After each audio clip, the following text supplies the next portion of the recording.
Hi, എന്തൊക്കെയാണ് വിശേഷം? നിങ്ങളുടെ സ്വന്തം മനസ്സാറാണ്. Welcome to Ekan learning. നാളെ എക്സാമിനേഷനാണ്. നന്നായിട്ട് പഠിച്ചു തുടങ്ങിയിട്ടുണ്ടാവുമല്ലോ. ഇനി പഠിച്ചു തുടങ്ങിയ ആൾക്കാരും പഠിക്കാൻ തുടങ്ങുന്ന ആൾക്കാരും ടെൻഷനുള്ള ആൾക്കാരും ഒന്നും ടെൻഷൻ അടിക്കണ്ട. ഇന്ന് കൃത്യം 7 മണിക്ക് ഞാനും SL മിസ്സും ഗൗതം മിസ്സും പിന്നെ വേറെ കുറേ ആൾക്കാരൊക്കെ വരുന്നുണ്ട്. അടിപൊളിയായിട്ട് പഠിക്കേണ്ടതുണ്ടല്ലേ.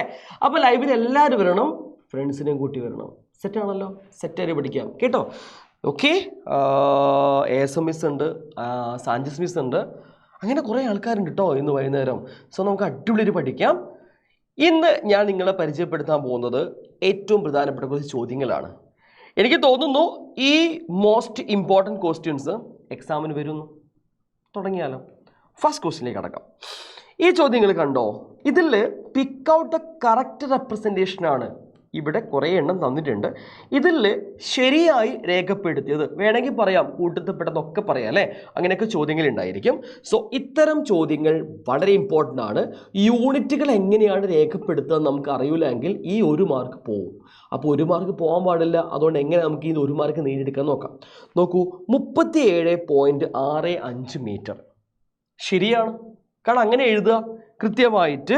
ഇവിടെ 1 യൂണിറ്റ് മാത്രമേ ഉള്ളൂ. അതേപോലെ കൃത്യമായിട്ട് അളവ് രേഖപ്പെടുത്തിയിട്ടുണ്ട്. അപ്പോൾ അത് ശരിയായതാണ് കേട്ടോ.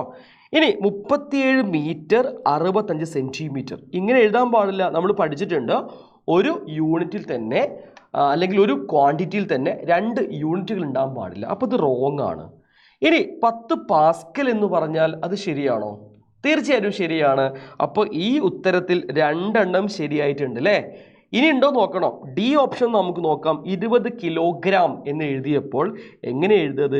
20 kg എന്ന് എഴുതുന്നതിന് പകരം കെ വലിയ അക്ഷരത്തിലുള്ളത്. അങ്ങനെ എഴുതാൻ പാടില്ല, ചെറിയ അക്ഷരം ആകാൻ പാടല്ലോ. അപ്പോൾ KG, സ്മോൾ ലെറ്റർ KG എടുക്കണം. സോ അത് നിങ്ങൾക്ക് കിട്ടിയെന്ന് വിചാരിക്കുന്നു. വളരെ പ്രധാനപ്പെട്ട ചോദ്യങ്ങളാണ്. ഇവിടെ 2 ചരിത്രങ്ങളുണ്ട് കേട്ടോ. ഇതേപോലെ മറ്റൊരു ചോദ്യം കൂടെ നോക്കുക. ഇതിലും സെയിം സിറ്റുവേഷനാണ്. അപ്പം ഞാൻ കൂടുതൽ വായിക്കേണ്ടതൊന്നുമില്ല. 25 മീറ്റർ പെർ സെക്കൻഡ്, 25 എല്ലാം സെയിം സിറ്റുവേഷൻ ആണെങ്കിലും ഇവിടെ എന്താണ്? വേഗതയാണ് നമ്മൾ നോക്കേണ്ടത്. വെലോസിറ്റിയാണ് അല്ലെങ്കിൽ സ്പീഡാണ് അല്ലേ. സോ സ്പീഡിൻ്റെ യൂണിറ്റ് കൃത്യമായിട്ട് അറിയില്ല എങ്കിൽ തെറ്റിപ്പോവും. അതേപോലെ യൂണിറ്റുകൾ എങ്ങനെയാണ് എഴുതാന്നറിയില്ല, തെറ്റിപ്പോവും. ഇത് തെറ്റാൻ നമുക്ക് എല്ലാവർക്കും അറിയാം. മീറ്ററും അതേപോലെ വേർഡ്സിലും ഒന്നും അങ്ങനെ എഴുതാൻ പാടില്ല. വേർഡ്സ് വരുന്നുണ്ട്, അതേപോലെ യൂണിറ്റിൽ സിമ്പിൾസ് വരുന്നുണ്ട്. അങ്ങനെയൊന്നും ചെയ്യാൻ പാടില്ല. അപ്പോൾ തെറ്റാണ്. ഇത് ശരിയാണ്. 25 മീറ്റർ പെർ സെക്കൻഡ് ശരിയാണ്. ഇതും ശരിയാണ് എഴുതുമ്പോൾ അല്ലേ. പക്ഷേ ഇത് തെറ്റാണ്. വലിയ അക്ഷരം വന്നു. പക്ഷേ ഇവിടെയും വലിയ പ്രശ്നങ്ങളുണ്ടാകും. കാരണം ഇവിടുത്തെ 2ഉം ശരിയാണ് നമ്മൾ എഴുതുമ്പോൾ തെറ്റിപ്പോകും. കാരണം എന്താണ്? നമ്മളോട് പറഞ്ഞ എന്താണ്? പ്രവേഗമാണ് ചോദിച്ചിട്ടുള്ളത് അല്ലെങ്കിൽ സ്പീഡാണ് ചോദിച്ചത് അല്ലേ, വേഗതയാണ് ചോദിച്ചത്. വേഗത്തിൻ്റെ യൂണിറ്റ് മീറ്റർ പെർ സെക്കൻഡാണ്. ഇവിടെ മീറ്റർ പെർ സെക്കൻഡ് സ്ക്വയർ ഉണ്ട്. ഇതാരെ യൂണിറ്റാണ്? ത്വരണം, ആക്സലറേഷൻ്റെ. അപ്പോൾ ഇത് റോങ് ആൻസർ ആണ്. ഇത് മാത്രമാണ് ശരിയായിട്ട് വരുന്നത്. സോ ഇത് നിങ്ങളെ തെറ്റിക്കുന്നൊരു ചോദ്യമാണ്. ഇനി നമുക്ക് മറ്റൊരു പ്രധാനപ്പെട്ട ചോദ്യം പഠിക്കാനുണ്ട്. ഇത്തരം ചോദ്യങ്ങൾ ഇഷ്ടം പോലെ വരും എന്ന് ഞാൻ പറയൂല. 2 ടൈപ്പ് വരുള്ളൂ. ഒന്ന്, നമ്മുടെ പേജിൻ്റെ കനം അളക്കാനുള്ളൊരു പ്രോബ്ലം ഉണ്ടല്ലോ, അത് വരാറുണ്ട്. രണ്ടാമത്തേത് എങ്ങനെയാണ്? ഇതേപോലെ ഒരു പെൻസിലിൻ്റെ ചുറ്റുകളുണ്ട്. ആ ചുറ്റിന് നീളം തരും. എന്നിട്ട് ഇതിൽ ഒരു ചുറ്റിന് നീളം കണ്ടുപിടിക്കാനൊക്കെയാണ് ചോദിക്കാം. നിങ്ങൾ ക്വസ്റ്റ്യൻ ഇടയ്ക്ക് വായിച്ചിട്ടുണ്ടായിരുന്നു വിചാരിക്കുന്നു. 10 ടേൺസാണ് ഉള്ളത്. 10 ചുറ്റുകളുണ്ട്. ഓരോ 10 ചുറ്റുകളും അല്ലെങ്കിൽ ഓരോ ചുറ്റുകളും ഇങ്ങനെ ചുറ്റി വെച്ചതിന് ശേഷം നമ്മളിങ്ങനെ സ്കെയിലോൺ അളന്നപ്പോൾ ആ നീളം, എന്തിൻ്റെ നീളം? 10 ചുറ്റുകളുടെ ആകെ നീളം 25 മില്ലിമീറ്റർ ആണ്. അപ്പോൾ നിങ്ങൾ എഴുതി വെക്കുക, ലെങ്ത്ത് ആണ് നമുക്ക് തന്നിട്ടുള്ളത് അല്ലെങ്കിൽ നമ്മൾ അളന്നെടുത്തത് എത്രയാണ്? 25 മില്ലിമീറ്റർ ആണ്. തന്നിരിക്കുന്നത് എന്താണ്? നമ്പർ ഓഫ് ടേൺസ് ആണ് അല്ലേ. നമ്പർ ഓഫ് ടേൺസ്, ചുറ്റുകളുടെ എണ്ണം, അത് 10 ആണ്. ഇവിടെ നിങ്ങൾ മനസ്സിലാക്കേണ്ട കാര്യത്തിലേ ഉള്ളൂ. നമുക്ക് ഒരു ചുറ്റിൻ്റെ കനം അല്ലെങ്കിൽ തിക്നെസ് ആണ് കണ്ടുപിടിക്കേണ്ടത്. തിക്നെസ് കാണുമ്പോൾ നിങ്ങൾ ഉറപ്പിച്ച് വെക്കുക. നമ്പർ, എണ്ണം എപ്പോഴും നമ്മൾ എവിടെ എഴുതാൻ പാടുള്ളൂ? താഴെ. അങ്ങനെ ആലോചിച്ചാൽ മതി. നമ്പർ എപ്പോഴും നമ്മൾ താഴെ എഴുതാൻ പാടുള്ളൂ. മുകളിൽ ഏതാണോ വാല്യൂ, ഒന്നെങ്കിൽ ലെങ്ത് ആയിരിക്കും. ഇവിടെ ലെങ്ത് ആണ്. പക്ഷേ ഒരു പേജിൻ്റെ കനം അളക്കാൻ വരുന്ന ചോദ്യം ഓർമ്മ ഉണ്ടാവുമല്ലോ, അതിൽ ലെങ്ത് അല്ല ഹൈറ്റ് ആണ് വരിക. പക്ഷേ നമ്പർ ഓഫ് ടേൺസ് എപ്പോഴും താഴെയാണ് വരിക കേട്ടോ. Number of pages, number of turns, നമ്പറുകൾ എപ്പോഴും താഴെയാണെന്ന് വിചാരിച്ച് വെക്കുക. സോ അങ്ങനെ വിചാരിച്ചാൽ നമുക്ക് എളുപ്പത്തിൽ കിട്ടും ഈ ക്വസ്റ്റിൻ്റെ ഉത്തരം. അപ്പോൾ ലെങ്ത് എത്രയാണ്? 25 മില്ലിമീറ്റർ ആണ്. നമ്പർ ഓഫ് ടേൺസ് എത്രയാണ്? 10 അപ്പോൾ നമുക്ക് എന്താ കിട്ടുക? 2.5 മില്ലിമീറ്റർ എന്നാണ് ഉത്തരം കിട്ടുക. ഇവിടെ മറ്റൊരു ചോദ്യം കൂടി ഉണ്ട് അല്ലേ, മില്ലിമീറ്റർ എന്താക്കി മാറ്റണം? സെന്റിമീറ്റർ ആക്കി മാറ്റേണ്ടതുണ്ട്. അതും വളരെ പ്രധാനപ്പെട്ട ഒരു ചോദ്യമാണ്.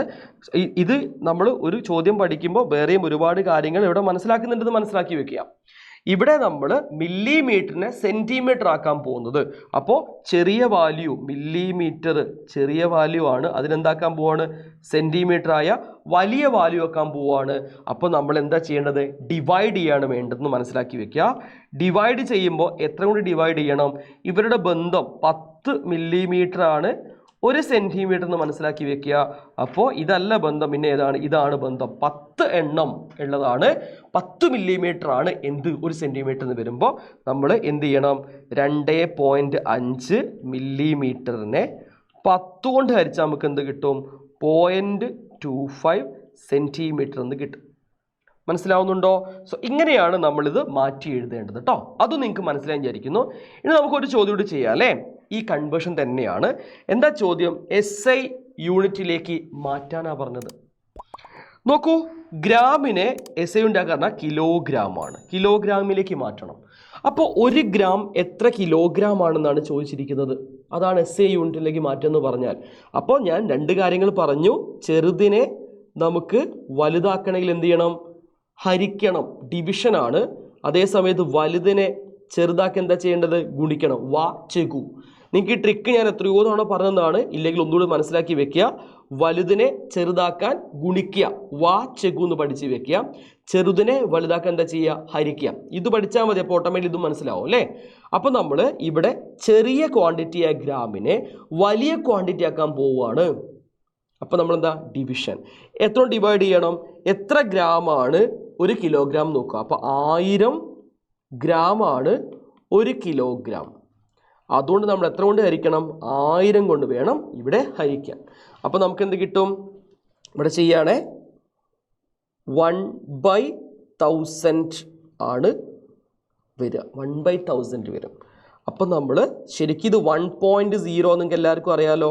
1 എന്ന് പറഞ്ഞാൽ ശരിക്കും എന്താണ്? 1.0 ആണ്, ഡൗട്ടൊന്നുമില്ലല്ലോ. ഇത് നമ്മൾ ഒരു 0 കൊണ്ട് ഡിവൈഡ് ചെയ്യുമ്പോൾ ഒരു സ്ഥാനം ഇങ്ങോട്ട് മാറ്റി ഇവിടെ കുത്തിടണം. ട്രിക്കാണ് കേട്ടോ. ഇനി അടുത്ത 0 കൊണ്ട് കട്ട് ചെയ്യുമ്പോൾ ഒരു സ്ഥാനോട് മാറ്റി ഇങ്ങോട്ട് കുത്തിടണം. അപ്പോൾ ഇവിടെ ഒരു 0 ഇടണം. അടുത്ത 0 കൊണ്ട് കട്ട് ചെയ്യുമ്പോൾ ഒരു സ്ഥാനോട് മാറ്റി ഇവിടെ കുത്തിടണം, അപ്പോൾ ഒരു 0 ഇടണം. അപ്പോൾ നമുക്ക് എവിടെയാണ്? പോയിന്റ് അവസാനം ഇവിടെയല്ലേ എത്തിയത്. അപ്പോൾ നമുക്ക് എന്ത് കിട്ടി? 0.001 0.001 കിലോഗ്രാം എന്ന് നമുക്ക് ഒന്നാമത്തെ ഉത്തരം കിട്ടും. സെറ്റാണല്ലോ, ക്ലിയർ ആണ്. അടുത്ത എന്താണ്? സെന്റിമീറ്ററിന് എന്താക്കണം? മീറ്റർ ആക്കണം. ഇവിടെയും ചെറിയ ക്വാണ്ടിറ്റി എന്താക്കുകയാണ്? വലിയ ക്വാണ്ടിറ്റി ആക്കാൻ നമ്മൾ പോവാണ് അല്ലേ? അപ്പോൾ സെയിം സിറ്റുവേഷൻ. 100 സെന്റിമീറ്ററിനെ നമുക്ക് നോക്കാം എത്ര മീറ്റർ ആണ്? 100 സെന്റിമീറ്റർ ആണ് 1 മീറ്റർ, ശരിയല്ലേ? അപ്പോൾ 100 എന്ത് ചെയ്യണം? 100 കൊണ്ട് തന്നെ ഹരിക്കേണ്ടതുണ്ട്. 100 കൊണ്ട് തന്നെ ഹരിച്ചാൽ നമുക്ക് എന്താ കിട്ടുക? 1 മീറ്റർ എന്ന് ഉത്തരം കിട്ടും. സെറ്റാണ്. അപ്പോൾ രണ്ടാമത്തെ നമ്മൾ ചെയ്തു. ഇനി മൂന്നാമത്തെ എന്താണ്? മൂന്നാമത്തത് 2 മണിക്കൂറിനെ എന്താക്കി മാറ്റണം? സെക്കൻഡിലേക്ക് മാറ്റണം. ഇവിടെ എന്താ ചെയ്യുന്നത്? വലിയ ക്വാണ്ടിറ്റിയെ ചെറുതാക്കുകയാണ് ചെയ്യുന്നത്, ശരിയല്ലേ? വലിയ ക്വാണ്ടിറ്റി എന്താക്കുന്നു? ചെറുതാക്കുക. അപ്പോൾ നമ്മൾ എന്താ ചെയ്യേണ്ടത്? ഗുണിക്കുകയാണ് വേണ്ടത്. എത്ര കൊണ്ട് ഗുണിക്കണം? നമുക്ക് ആദ്യം എന്ത് ചെയ്യേണ്ടതുണ്ട്? ഹവറിനെ മിനിറ്റ് ആക്കണം, എന്നിട്ട് എന്താക്കണം? സെക്കൻഡ് ആക്കണം. ഹവറിനെ മിനിറ്റ് ആക്കാൻ 60 കൊണ്ട് ഗുണിക്കണം, മിനിറ്റിനെ സെക്കൻഡ് ആക്കാൻ വീണ്ടും 60 കൊണ്ട് ഗുണിക്കണം. അപ്പോൾ നമ്മൾ മൊത്തമായിട്ട് 2 എന്ത് ചെയ്യണം? 60 × 60 കൊണ്ട് ഗുണിക്കണം. അപ്പോൾ നമുക്ക് എന്താ കിട്ടുക? 2 × 3600 എന്നാണ് കിട്ടുക. 7200 സെക്കൻഡ് എന്നാണ് ഉത്തരം കിട്ടുക. മനസ്സിലാവുന്നുണ്ടല്ലോ? സോ ഇത്തരം ചോദ്യങ്ങളൊക്കെ വളരെ പ്രധാനപ്പെട്ട ചോദ്യങ്ങളാണ്, കൃത്യമായിട്ട് പഠിച്ചു വെക്കണം. കൂടുതൽ ചോദ്യങ്ങൾ നമുക്ക് എന്ത് ചെയ്യാം? ഒരു ചോദ്യം ചെയ്ത് നോക്കിയാലോ? പ്രവേഗം കാണുന്ന ചോദ്യമാണ്, അല്ലെങ്കിൽ മന്ദീകരണമാണ്, റിട്ടാർഡേഷൻ ആണ്. നേരെ ഇക്വേഷൻ ആദ്യം എഴുതി വെക്കുക. മന്ദീകരണമായാലും റിട്ടാർഡേഷൻ ആയാലും ത്വരണമായാലും ആക്സലേഷൻ ആയാലും ഇക്വേഷൻ ഒന്ന് തന്നെയാണെന്ന് മനസ്സിലാക്കി വെക്കുക കേട്ടോ. തന്നിരിക്കുന്ന വിലകളൊക്കെ നമുക്ക് അപ്ലൈ ചെയ്യേണ്ടതുണ്ട്. ഇവിടെ നമ്മളൊരു കഥ പോലെ ഈ ക്വസ്റ്റ്യൻ നോക്കേണ്ടതുണ്ട്. എന്തൊക്കെയാണ് ക്വസ്റ്റ്യൻ പറയുന്നത്? എന്താണ്? ആദ്യം കാറ് 50 മീറ്റർ പെർ സെക്കൻഡ് പ്രവേഗത്തിൽ സഞ്ചരിക്കുകയായിരുന്നു. കാറ് ബ്രേക്ക് ചെയ്തപ്പോൾ അത് ഇപ്പം നിശ്ചലായിട്ടുണ്ട്. അപ്പോൾ ഇപ്പം എന്ത് കണ്ടീഷനില്ല? Rest condition. അപ്പോൾ ഇപ്പോഴത്തെ അവസ്ഥ പറഞ്ഞാൽ അന്ത്യപ്രവേഗം, ഫൈനൽ വെലോസിറ്റി അത് 0 കാറ് ആദ്യം എത്രയിലായിരുന്നു? 50 മീറ്റർ/സെക്കൻഡിലായിരുന്നു പോന്നിക്കൊണ്ടിരുന്നത്. ശരിയല്ലേ? അതും മനസ്സിലായി. ടൈം നമുക്ക് തന്നിട്ടുണ്ട്, 2 സെക്കൻഡാണ്. ഈ കാറ് ബ്രേക്ക് പിടിച്ചിട്ട് 2 സെക്കൻഡ് കഴിഞ്ഞപ്പോൾ നിന്നത്. ആ 2 സെക്കൻഡ് കൊണ്ട് എനിക്ക് തോന്നുന്നു മിക്കവാറും ഒരു ആക്സിഡൻറ്റ് നടന്നിട്ടുണ്ടായിരിക്കും അല്ലേ? 2 സെക്കൻഡ് പറഞ്ഞാൽ നമ്മൾ വണ്ടിയിൽ പോകുമ്പോൾ വലിയ സമയമാണത്. 2 സെക്കൻഡ് കൊണ്ട് ഒരുപാട് ദൂരം മുന്നോട്ടേക്ക് പോകും. ഓക്കെ, എന്തെങ്കിലും ആവട്ടെ. അപ്പോൾ നമുക്ക് വാല്യൂ കൊടുത്താൽ 0 - 50/2 എന്നാണ് കിട്ടുക. -50/2 സമയം എന്ത് കിട്ടും? -25 മീറ്റർ/സെക്കൻഡ് എന്നാണ് ഉത്തരം കിട്ടുക. കിട്ടിയോ? സോ ഇതേപോലെ ത്വരണം കാണാൻ ഒരു ഇക്വേഷൻ അല്ലെങ്കിൽ ഒരു പ്രോബ്ലം ഉറപ്പായിട്ടുണ്ടായിരിക്കും. ഓക്കെ, അപ്പോൾ ഇത്രയും ചോദ്യങ്ങളാണ് ഞാനിപ്പം മനസ്സിലാക്കി തരുന്നത്. കൂടുതൽ ചോദ്യങ്ങളുമായിട്ട് നമുക്ക് എപ്പോൾ കാണാം? നമ്മുടെ 7 മണിയുടെ ലൈവ് കാണാം. ഫിസിക്സ് മാത്രമല്ല, കെമിസ്ട്രിയും ബയോളജിയും ഒക്കെ ഉണ്ട്. ബേസിക് സയൻസ് ആണ്. ഫ്രണ്ട്സിനോട് പറയാ, ഏകളിലെ ടീച്ചേഴ്സ് അടിപൊളിയായിട്ട് പഠിപ്പിച്ചു തരും. അതുകൊണ്ട് നമുക്ക് സെറ്റ് ആക്കുമെന്ന് പറഞ്ഞ് ഫ്രണ്ട്സിനൊക്കെ കൂട്ടി വരണം കേട്ടോ. വൈകുന്നേരം കാണാടാ. ബൈ.